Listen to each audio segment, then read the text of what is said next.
तो हम लोग जानते हैं कि टेंस कितना तरह का होता है, 3 टाइप का होता है। कितना टाइप का होता है? 3 टाइप का होता है। उसमें से मान एक होता है प्रेजेंट, एक प्रेजेंट होता है, एक पास्ट होता है और एक फ्यूचर होता है। ठीक है ना? टेंस 3 तरह का होता है, एक प्रेजेंट, एक पास्ट वाली बात होती है और एक फ्यूचर। वैसा बात हम समझते हैं कि कोई भी ऐसा एक्शन हुआ। देखो टेंस का मतलब सिर्फ इतना होता है काल, काल का मतलब होता है समय, समय है ना। इससे ये पता चलता है कि कोई भी काम कब होता है, कब होता है, किस सिचुएशन में होता है, उसका होने का समय क्या है, क्या पहले हो गया है या हो चुका है या अभी बाद में होगा, है ना, या हो रहा है या कुछ समय से होते आ रहा है ना। तो हम पता करेंगे सबसे पहले, अगर हमको टेंस सीखना है तो सबसे पहले आपको टेंस को पहचानना पड़ेगा। ठीक है, और टेंस पहचानने के लिए हमें सिर्फ इतना पता करना है कि एक्शन, काम जो हो रहा है कोई भी टेंस में, जब एक सेंटेंस हम लोग बात करेंगे है ना, तो उस सेंटेंस में जो काम हो रहा है सबसे पहले उसको पकड़ना है। ठीक है, तो एक्शन जो हो रहा है वो किस सिचुएशन में हो रहा है, कब हो रहा है, उसका काम हुआ है कब या हो रहा है। ठीक है, ये अगर हम लोग पता कर लें, टेंस में सिर्फ इतना पता कर लिए कि एक्शन कब होता है। ठीक है ना, एक्शन कब होता है खाली पता चल जाए, और एक्शन हो कब रहा है मतलब काम किस समय ख़त्म होता है, ये सब खाली आपको पता करना। अगर आपको पता चल जाता है तो आप आराम से टेंस समझ लेंगे। ठीक है, तो आज हम लोग जो पढ़ने वाले हैं वो सिंपल प्रेजेंट टेंस पढ़ेंगे। ठीक है, जिसको हम लोग प्रेजेंट इंडेफिनिट टेंस भी कहते हैं। ठीक है, तो अगर टेंस पढ़ रहे हैं तो आपको पहले तो ये पता होना चाहिए टेंस क्या टाइप में होता है। 3 टाइप में, एक होता है प्रेजेंट, एक होता है पास्ट और एक होता है फ्यूचर। प्रेजेंट से ही पता चलता है कि प्रेजेंट की बात करेगा, है ना, और पास्ट का मतलब जो बीत चुका होगा, और आने वाला को फ्यूचर कहेंगे। हर टेंस की बात करें, प्रेजेंट में जब एक्शन होगा तो 3 टाइप का, 4 टाइप का होगा। पहले कैसे बोलेंगे तो ये 4 भाग में होता है, ये भी 4 भाग में, ये भी 4 भाग में। जब सबको मिला देंगे तो टोटल टेंस जो बनता है वो 12 बनता है। ठीक है, तो प्रेजेंट टेंस की बात करें, बस थोड़ा सा बता दे रहे ताकि रिमाइंड हो जाए। ठीक है, प्रेजेंट में हम बात करें तो सबसे पहले इंडेफिनिट होता है, यानी कि प्रेजेंट इंडेफिनिट होगा, फिर कॉन्टिन्यूअस होगा। ठीक है, फिर परफेक्ट टेंस होगा। ठीक है, एक बार परफेक्ट कॉन्टिन्यूअस, परफेक्ट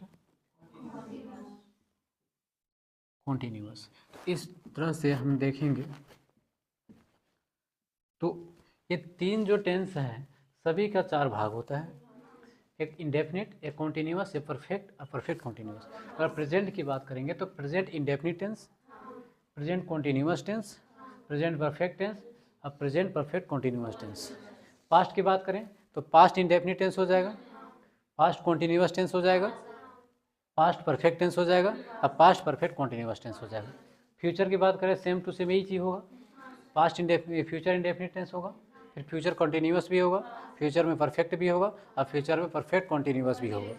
ठीक है, अगर आप इनमें से एक ही टेंस को सीख गए बस, है ना, तो आपको पूरा पता चल जाएगा करना किस तरह से है। बस इतना पता करना है कि एक्शन, कार्य को, वर्ब पता करना है आपको। ठीक है, आपको समझ में आ जाएगा इनमें से कौन सा टेंस है, 12 टेंस में से वो है कौन सा टेंस। ठीक है, तो आपको पता चल गया कि टेंस कितने होते हैं टोटल, बताइए 12। कितने होते हैं? 12। प्रेजेंट में 4, पास्ट में 4 और फ्यूचर में 4। ठीक है, याद हो रहा है?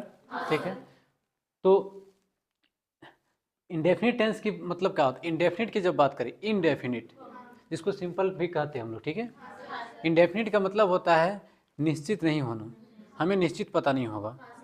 निश्चित मतलब एक समय दिया हो रहा है, कार्य होने का सिचुएशन एकदम एग्जैक्ट नहीं पता है। जैसे हम बात करें, सूरज पूरब से उगता है। ठीक है, सबको पता है सूरज उगता है, ये सच्चाई है, यूनिवर्सल ट्रूथ है। ठीक है, तो हमको ये पता चल गया कि सूरज तो निकलता है, कंफर्म है, अब प्रेजेंट में भी निकलता है, होते ही रहने वाला काम है, लेकिन एकदम एग्जैक्ट टाइम नहीं पता, है ना। तो इसका मतलब वो इंडेफिनिट है। मैं स्कूल जाता हूँ, अगर हम लोग बात करें तो स्कूल जाता हूँ, जैसे हमने बोला आपको पता चला कि स्कूल जाते हैं, कंफर्म हो गया कि स्कूल फिलहाल जाते हैं, प्रेजेंट में जाते हैं, लेकिन कब जाते हैं नहीं पता। समझ रहे बात को ना? जैसे हम कहे आई हैव अ कार, मेरे पास एक कार है, तो कार तो प्रेजेंट में है ना, उसका हम लोग निश्चित समय नहीं बता रहे। इंडेफिनिट का मतलब ही होता है अनिश्चित, निश्चित नहीं पता हो। इनडेफिनिट हो गया। डेफिनिट होता तो फिर निश्चित हो जाता, फिक्स कर देते हम लोग, ठीक है। फिर कॉन्टिन्यूअस की बात करें तो वैसा टेंस होगा जो एक्शन जारी होगा। जैसे अभी मैं आपको पढ़ा रहा हूँ इंग्लिश, अभी हम टेंस पढ़ा रहे हैं ना, अगर मैं अभी टेंस आपको पढ़ा रहा हूँ तो प्रेजेंट में ही पढ़ा रहा हूँ, तो ये टेंस कॉन्टिन्यूअस हो गया, ठीक है। जब तुम देख रहे हो ये भी कॉन्टिन्यूअस है, तुम पढ़ रहे हो वो भी कंटिन्यूअस है। मैं खड़ा हूँ, खड़ा होना अभी ही जारी है, जब तक मैं खड़ा रहूँगा तब तक काम जारी है, मतलब एक्शन कॉन्टिन्यूअस है। कॉन्टिन्यूअस का मतलब जारी रहना, ठीक है। आगे बात करें परफेक्ट का, तो परफेक्ट का मतलब आपको समझने की सिंपल सी बात है। परफेक्ट मतलब होता है कि हो गया काम। ऐसे बोलचाल भाषा में लोग बात करें कि ये काम परफेक्ट है, कब कहते हैं परफेक्ट? जब कंप्लीट हो चुका होता है, काम मुकम्मल हो गया, एक्शन मुकम्मल हो गया, तो हम समझ जाएंगे परफेक्ट हो गया। तो जहाँ भी काम मुकम्मल हो जाए, बीत चुका हो काम, उसका प्रभाव रह सकता है आगे तक, उससे मतलब नहीं होंगे, लेकिन ये पता चले काम हो जाना चाहिए। बात समझे? परफेक्ट का ना, यू आर परफेक्ट, तुम परफेक्ट हो, इसका मतलब तुम पूरी तरह से कर चुके हो सब काम को, ठीक है। अगर हम लोगों ने कुछ काम किया और पूरा कंप्लीट कर दिए, कोई भी आके क्या कहेगा कि काम परफेक्ट हो गया। तो परफेक्ट का मतलब होता है कि काम हो चुका है। अगर प्रेजेंट के बारे में तो चुका है कहेंगे, अब पास्ट में हुआ होगा तो चुका था कहेंगे, और बाद में होगा तो होगा कह देंगे, ठीक है। परफेक्ट कॉन्टिन्यूअस में क्या होता है ना, परफेक्ट आप तो समझ में आया, परफेक्ट मतलब कोई काम हो चुका है, ठीक है। तो मान लीजिए अगर हम आपको पढ़ाना शुरू किए 2 बजे से, ठीक है, और अभी 3 बज रहा है, समझ बात को ना, तो हम 2 बजे से शुरू कर चुके थे पढ़ाना। तो जब 2 बजे हम आपको पढ़ाए होंगे, तो अगर पहला लाइन पढ़ाए होंगे, पढ़ाई का पहला लाइन जो होगा वो तो हो चुका होगा, हो गया ना। लेकिन पहला लाइन को अभी तक पढ़ा रह गया नहीं, हम आगे बढ़ गए, पहला टॉपिक पढ़ाया, फिर दूसरा टॉपिक, फिर तीसरा टॉपिक, मान लीजिए अभी 5वां टॉपिक पढ़ रहे हैं, लेकिन पढ़ाई तो जारी है ना। पढ़ाई क्या है? जारी। हम 2 बजे शुरू किए थे, कितने बजे किए थे? 2 बजे। और उस समय जब पढ़ा रहे थे तो पहला टॉपिक था वो, ठीक है। फिर दूसरा पढ़ाया, तीसरा, भी मान चलिए 5वां टॉपिक में हम आ गए। तो पढ़ाई तो जारी है, लेकिन शुरू किए थे 2 बजे, तो समय पता रहेगा कब शुरू किए थे, और अभी तक भी काम जारी है, अभी भी हो रहा है, तो परफेक्ट हो चुका है। क्यों परफेक्ट हुआ? क्योंकि 2 बजे जब पहला टॉपिक पढ़ाए थे, क्या कंप्लीट नहीं हुआ था? हो गया था, तो परफेक्ट हो गया था। लेकिन कंटिन्यूअस इसलिए जोड़े क्योंकि वही चीज़ को अभी भी जारी रखे हैं, उसी का अगला टॉपिक को, चैप्टर का अगला टॉपिक को हम पढ़ा ही रहे हैं आपको, ठीक है। तो इसलिए हम परफेक्ट कंटिन्यूअस कहते हैं, ठीक है। एक बार फिर रिपीट कर रहा हूँ, समझ में आ जाएगा आपको, ठीक है। इंडेफिनिट के मतलब कोई काम होता है, निश्चित समय नहीं बताएंगे, ठीक है, लेकिन काम होता है, होते रहता है, ठीक है। आगे भी हम लोग पढ़ेंगे तो डिटेल में पढ़ेंगे, सबका डिटेल में पढ़ेंगे, ठीक है। आपको टेंस को पकड़ने के लिए सिंपल सी बात यह है कि आपको पहला काम ही होना चाहिए कि एक्शन बस पता चले। क्या पता करना है आपको? एक्शन। अभी खाली आपको एक्शन सीखना है। अगर आपने एक्शन सीखा तो इसको हम टोटल तुरंत ही ख़त्म कर देंगे, ठीक है, पूरा समझ में आ जाएगा। तो इसका पहचानने का तरीका ये है ना कि जब कोई बात होगी, है ना, तो जब हम कोई बात करेंगे तो वहाँ एक्शन को होना ज़रूरी है, कोई ना कोई काम तो होना चाहिए ना, फिर बात करने के क्या मतलब, ठीक है।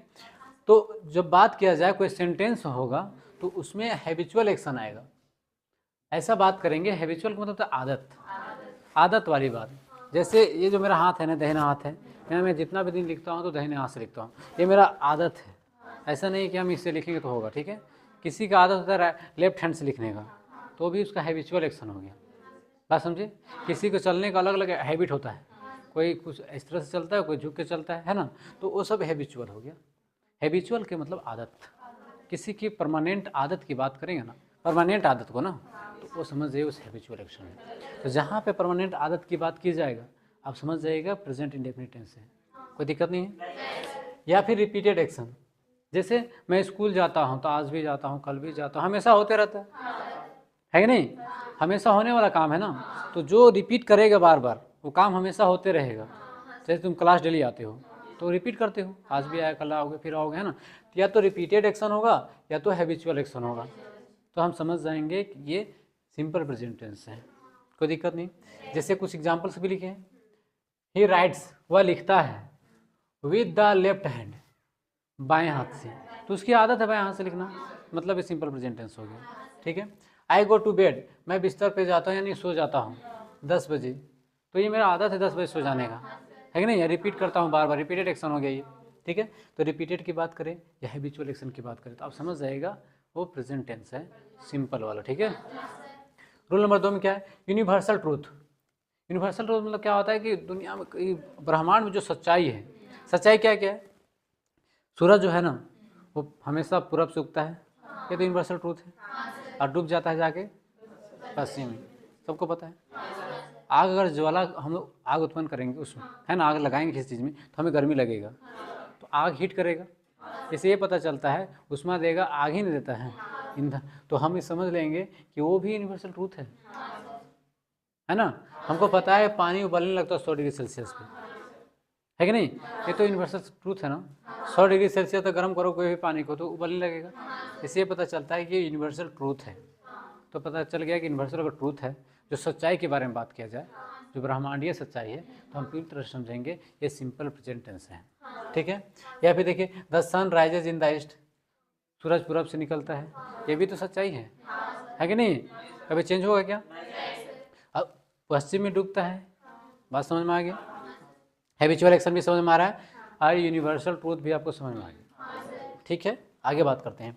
पोजीशन, इसका मतलब था अधिकार, ठीक है। जैसे ये जो इंस्टीट्यूशन है ना, ये एजुकेशन पॉइंट जो है वो मेरा है, क्या कहेंगे, this institution belongs to me, है ना, this coaching centre belongs to me, तो ये मेरा है, तो मेरा अधिकार हो गया ना।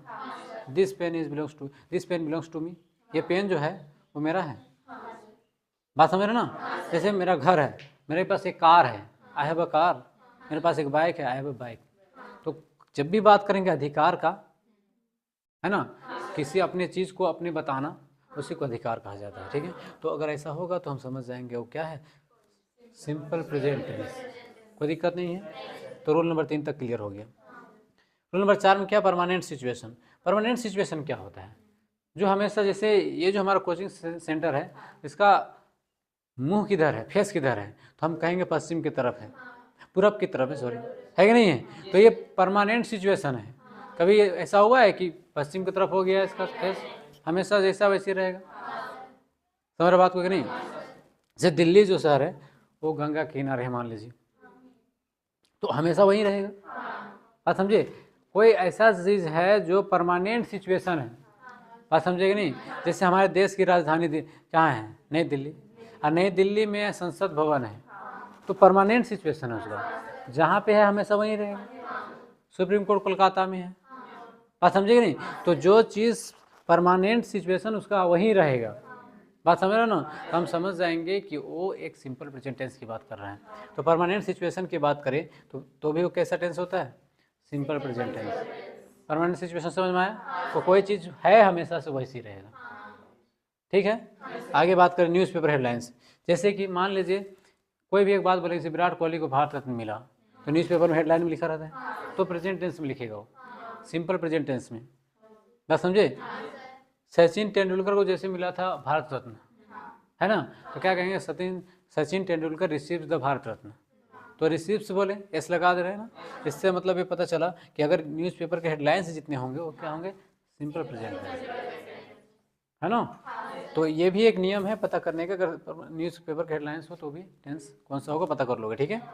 फिक्स्ड अरेंजमेंट इन फ्यूचर, कोई ऐसा काम हो जो फ्यूचर में फिक्स किया हुआ हो, फ्यूचर में होगा लेकिन अभी ये फिक्स कर दियो तुम, बस जैसे तुम्हारी शादी होगी 10 दिन बाद एक फिक्स कर लियो, तो ये सिचुएशन जारी है, तुम्हारा काम अभी से ही जारी है, काम तो भले 10-15 दिन बाद होगा लेकिन फिक्स आज किया ना, तो जिस दिन से फिक्स किया उस दिन तक काम जा रहा है, तो प्रेजेंट में ही तो चल रहा है, तुम्हारा माइंड हमेशा उसी में है, तो बात ना।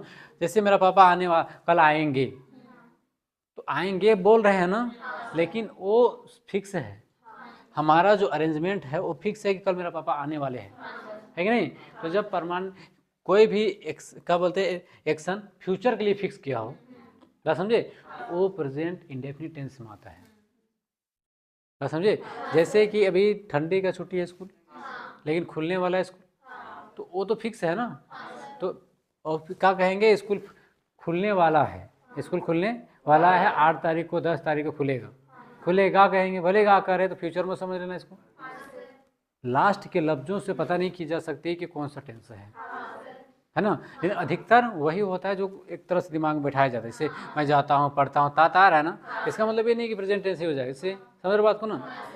जैसे मैं अभी कह दूँ कि मैं खड़ा हूँ, तो कैसे आप कह सकते लास्ट के लफ्ज को देखकर, नहीं, एक्शन को देख कर पता करना है कि कौन सा टेंस है, क्योंकि मैं खड़ा हूँ कहेंगे तो कंटिन्यूअस टेंस हो रहा है, जबकि लास्ट में रहा रही नहीं आ रहा है, उसके बावजूद भी क्या है, कंटिन्यूअस हो रहा है। समझ बात को ना। तो अगर कोई अरेंजमेंट फ्यूचर में फिक्स्ड है, बात समझे, कोई भी टाइम टेबल फिक्स किया हुआ है फ्यूचर के लिए, तो वो कौन सा टेंस हो जाएगा, सिंपल प्रेजेंट टेंस हो जाएगा।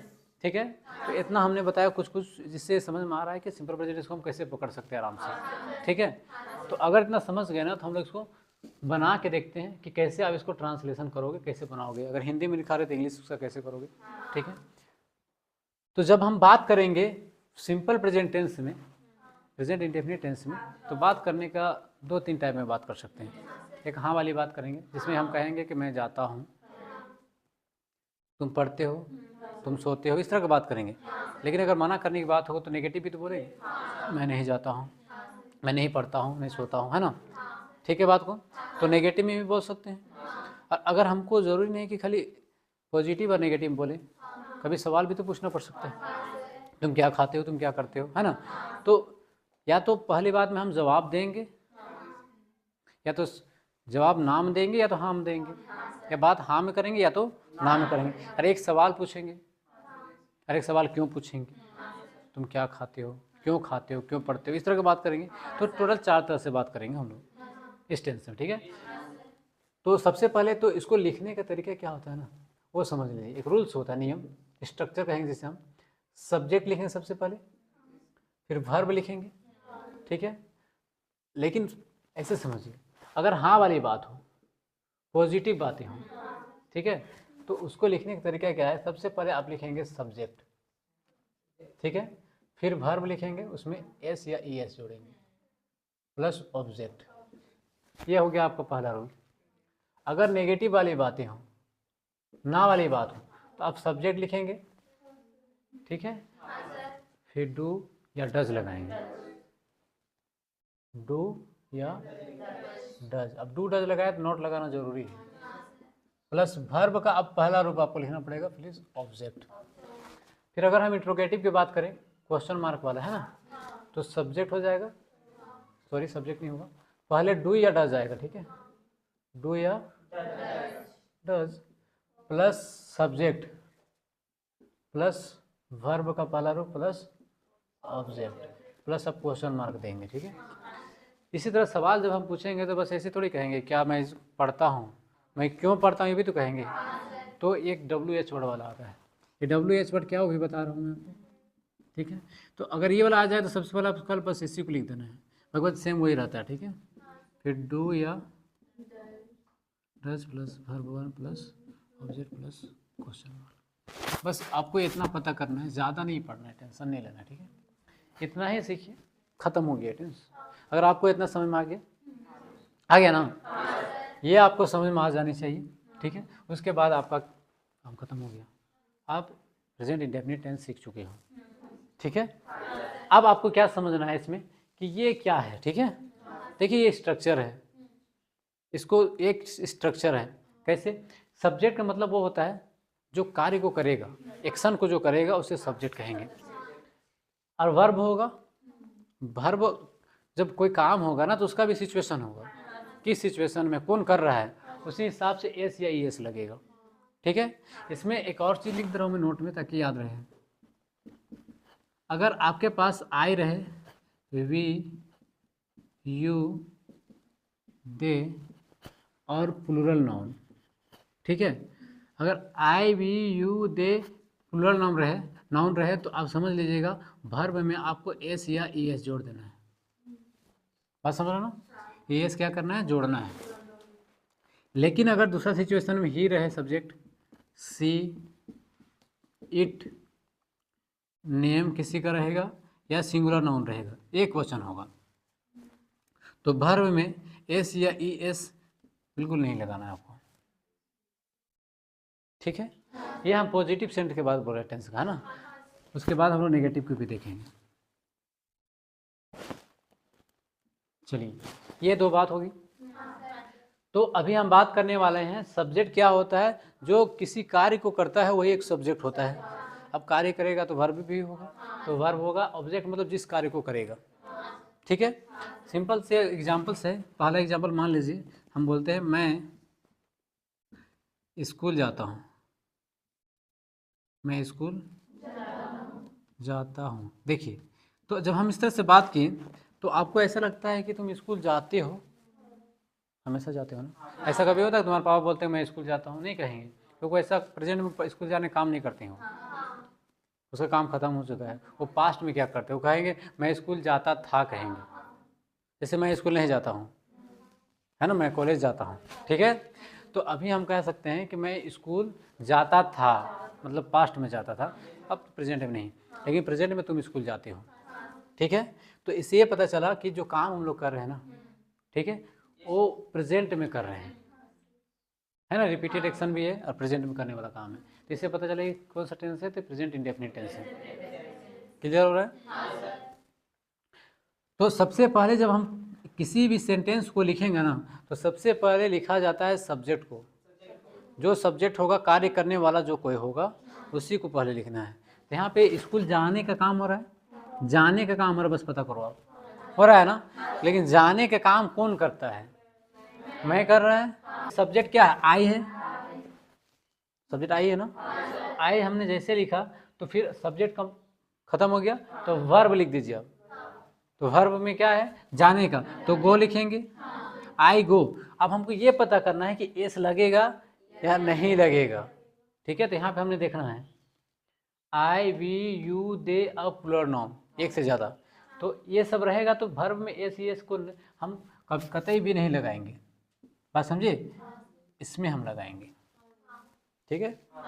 तो जब सब्जेक्ट में, सॉरी नोट में I we you they a plural noun रहे तो वर्ब में एस या एस को नहीं लगाएं। तो आई है ना, तो वर्ब में लगेगा क्या? नहीं, आई गो हो गया, फिर टू स्कूल। क्लियर हो गया? एक एग्जांपल और देखेंगे तो समझ में आ जाएगा। वह स्कूल जाता है।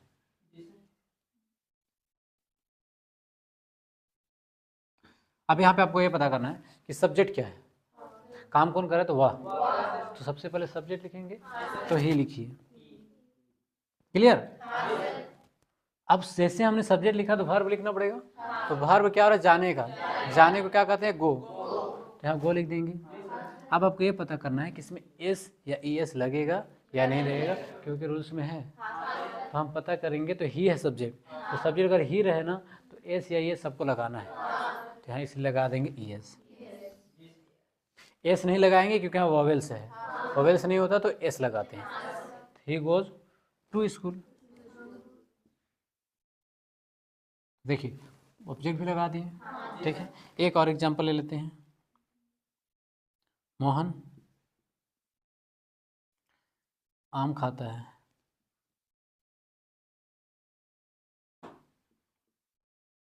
ठीक है। अब यहाँ पे देखिए, सब्जेक्ट पता करो, खाने का काम हो रहा है, कौन कर रहा है?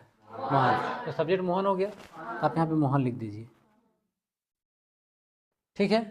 तो मोहन आम खाता है, तो मोहन हो गया। अब खाने का काम कर रहा है, सब्जेक्ट के बाद वर्ब लिखा जाता है, तो इट लिखेंगे। अब ये पता कीजिए कि अगर इट लिखे हैं वर्ब में तो एस लगेगा या नहीं लगेगा। हम पता करेंगे, यहाँ देखेंगे तो नाम के साथ लगता है तो एस लगाएंगे, यहाँ ई एस नहीं, क्योंकि यहाँ कॉन्सोनेंट है। तो मोहन इट्स मैंगो, ठीक है। तो समझ में आ गया? आपको क्या करना है, वीडियो जब देखेंगे तो आप इसको क्या कीजिए, पॉज कीजिए और लिख लीजिए आराम से, बात समझे कि नहीं? ठीक है, आगे बढ़ते हैं। फिर देखो, अगर पॉजिटिव तुम समझ गए ना, तो अभी नेगेटिव समझ लेते हैं। नेगेटिव का मतलब है ना वाली बात है, ठीक है। जैसे वह नहीं आता है, वह, अब कहाँ नहीं आता नहीं लिख रहे हैं, बस वह नहीं आता है हमने कहा, ठीक है। तो यहाँ काम कौन कर रहा है पहले पता कीजिए, वह कर रहा है काम। तो सबसे पहले अब नेगेटिव वाली बात को हम करेंगे, पॉजिटिव नहीं, ये नेगेटिव वाली बात है ना। तो नेगेटिव वाली बात हम करते हैं। तो नेगेटिव में हम देखेंगे सब्जेक्ट क्या है, तो वह, तो आप वह लिखिए, ही हो जाएगा। सब्जेक्ट लिखने के बाद डू या डज आ जाता है यहाँ पे, क्योंकि नहीं वाला जब भी बात आएगा तो आपको हेल्पिंग वर्ब लगाने की ज़रूरत है, डू या डज, ठीक है। तो हम ही है ना, तो ही के साथ आपको पता करना है कि डू लगेगा या डज लगेगा। बात समझ रहे हो ना। तो ये तो आपने सीख गया। अब देखिए, अगर ये वाला सब्जेक्ट रहे तो आपको डू लगाना है, अगर ये वाला सब्जेक्ट रहे तो आपको डज लगाना है। क्लियर हो गया। तो हमने देखा ही है सब्जेक्ट, तो ही के साथ डू लगेगी या डज लगेगा? क्या लगेगा, डू लगेगा या डज लगेगा? डज लगेगा ना। तो यहाँ पे हम डज लगा देंगे, ही डज। बात समझे। अब जैसे डू या डज लगेगा तो नॉट लगाएंगे, तो ही डज नॉट हो जाएगा। बात समझ रहे हो ना। अब क्या काम कर रहा है, आने का, तो कम हो जाएगा। यहाँ एस या एस नहीं लगेगा, ठीक है, क्योंकि यहाँ पे डू डज लगने के बाद वर्ब का पहला रूप लग जाता है, इसलिए हम लगा देंगे, कोई दिक्कत नहीं। आगे बात करते हैं।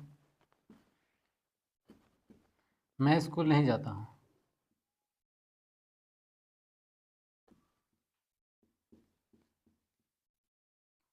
बात समझ रहे हैं। अब देखिए, यहाँ भी हम सबसे पहले ये देखेंगे कि सब्जेक्ट क्या है। सब्जेक्ट हम देख रहे हैं कि मैं स्कूल नहीं जाता हूँ, ठीक है, तो काम मैं कर रहा है, जैसे सब्जेक्ट आई हो जाएगा। तो अब आपको लिखना है हेल्पिंग वर्ब, डू या डज लिखना है। तो हम पता करेंगे आई के साथ डू लगे या डज। हम पहले यह लिख दिए, तो आई रहे तो डू लगाना है। क्या लगाना है, डू लगाना है, ठीक है। तो आई है इसलिए यहाँ डू लगाएंगे। अब डू लगा तो नोट लगाना ही पड़ेगा। I do not go to school. समझ में आ गया। इसमें बहुत सारी बातें हैं, वह स्कूल नहीं जाता है, does not go to school. तो डू नॉट और डज नॉट की जगह में आप डजंट कह सकते हैं और डोंट कह सकते हैं, ठीक है। अगर डू नॉट रहेगा, है ना, तो इसको आप लिख सकते डोंट, ठीक है।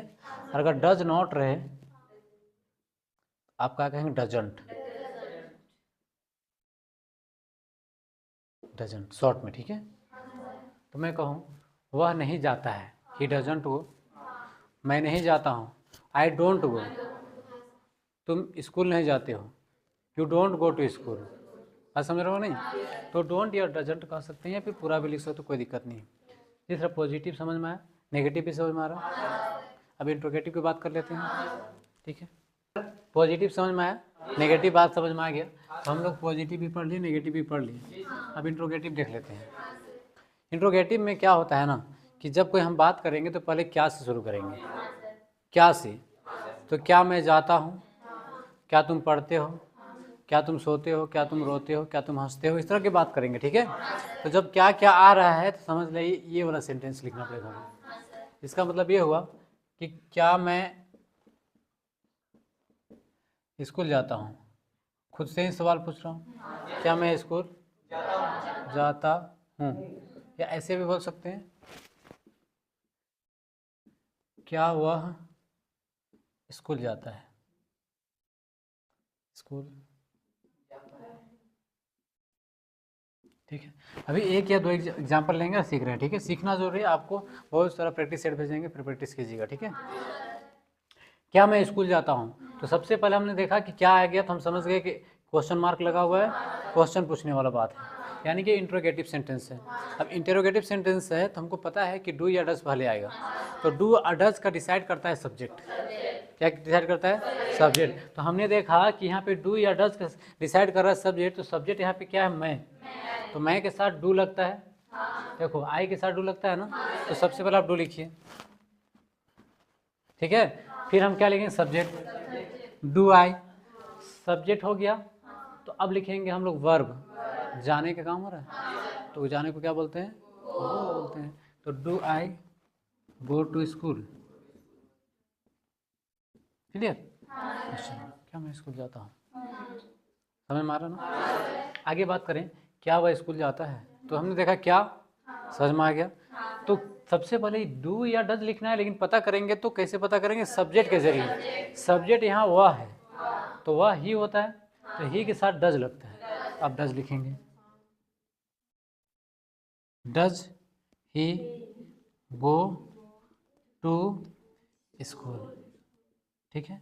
अगर नेगेटिव रहेगा तो क्या करना है, क्या वह स्कूल नहीं जाता रहेगा, डज ही नॉट लगा देना है, वर्ब से पहले नॉट, जाने को हाँ जाना और नहीं जाने को नहीं जाना। तो गो होता है जाने मतलब, तो नहीं जाने मतलब नॉट गो।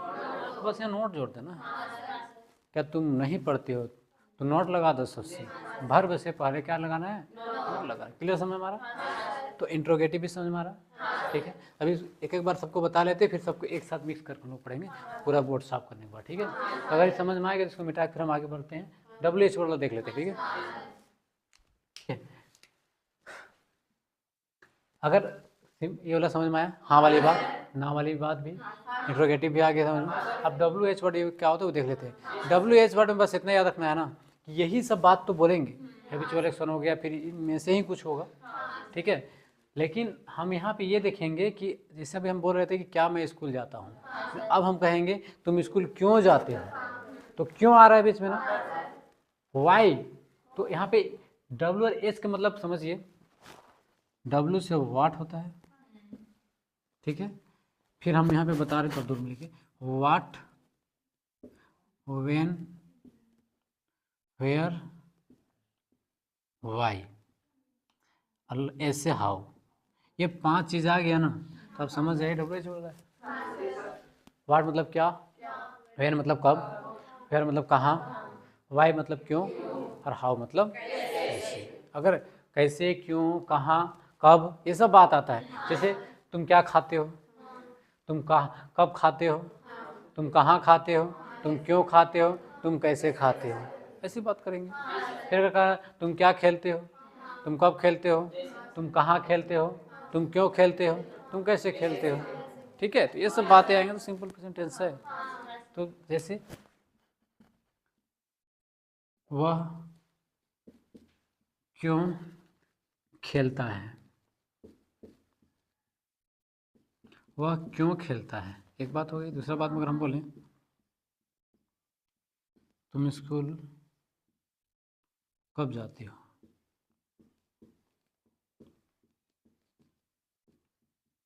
ठीक है। अभी दोनों को समझिए, वह क्यों खेलता है, जैसे हमने देखा इनमें से कोई आया, क्यों आ गया, तो आपको सबसे पहले इन्हीं में से किसी को लिखना है। देखिए नियम ये होता है W वर्ड को लिखिए या तो एस, जो आया वही लिखिए। हमने देखा है क्यों आया, तो क्यों को वाई कहते हैं, तो वाई लिखिए सबसे पहले, हो गया वाई खत्म। डू या डज लगेगा, इसका फैसला सब्जेक्ट करेगा। तो सब्जेक्ट में वह है तो वह के साथ डज लगता है कि do, does, why does, clear. फिर क्या लिखेंगे, सब्जेक्ट, तो सब्जेक्ट वह है, वाई डज ही। फिर लास्ट में वर्ब लिखना है, वाई डज ही प्ले, वह क्यों खेलता है, ठीक है। तुम स्कूल कब जाते हो, ठीक है। तो यहाँ पे हम बोले तो कब आ गया, तो वेन आ गया, तो सबसे पहले वेन को लिखिए।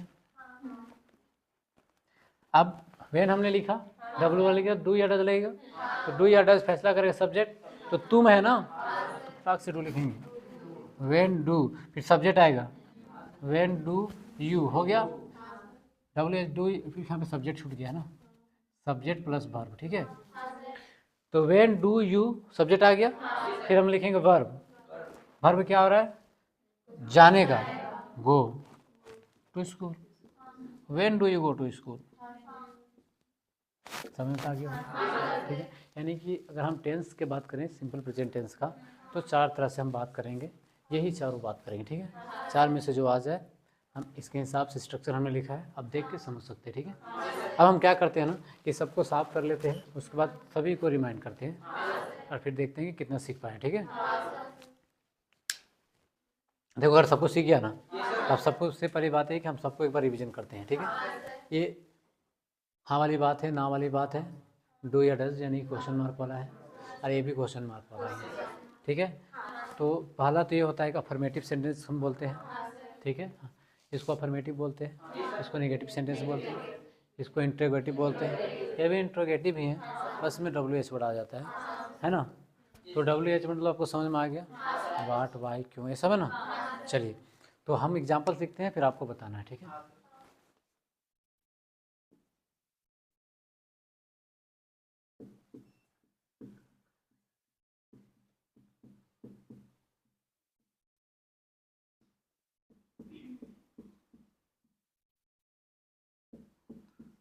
देखिए यहाँ पे मैंने लिखा, वह क्यों नहीं स्कूल जाता है, ऐसे भी लिख सकते, वह स्कूल क्यों नहीं जाता है, आप समझे, वह स्कूल क्यों नहीं जाता है, ऐसे भी लिखो, कोई दिक्कत नहीं। तो हमने लिखा वह क्यों नहीं स्कूल जाता है या वह स्कूल क्यों नहीं जाता है। ठीक है, तो हमको ये पता करना है कि इन चारों में से कौन सी बात है। तो क्यों आया यानी कि वाट वाला आएगा, यहाँ पे समझिएगा, वाट, व्हेन, वाई, वेयर और हाउ, ये 5 है ना। तो हम जब देखें क्यों, तो क्यों वाई में आता है, तो ये वाला सेंटेंस है। तो सबसे पहले या तो आपको डब्ल्यू को लिखना है या तो एच को लिखना है। ठीक है, तो डब्ल्यू या एच वर्ड को लिख दीजिए। तो क्यों आया इसलिए वाई को हम लिखेंगे। क्लियर। उसके बाद हमको क्या लिखना है, डू या डज। डू या डज का डिसाइड करेगा सब्जेक्ट। सब्जेक्ट क्या वह है, तो वह के साथ क्या लगे, ही, मतलब कि डज लगेगा, वाई डज ही, हो गया।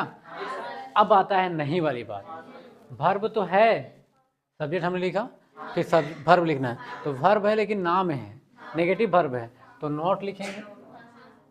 जाने के बाद गो करेंगे टू स्कूल। देखिए, why does he not go to school, वह स्कूल क्यों नहीं जाता है। अगर तुमको बोला जाए तुम स्कूल क्यों नहीं जाते हैं, तो वाई लिखेंगे, do you not go to school. ठीक है,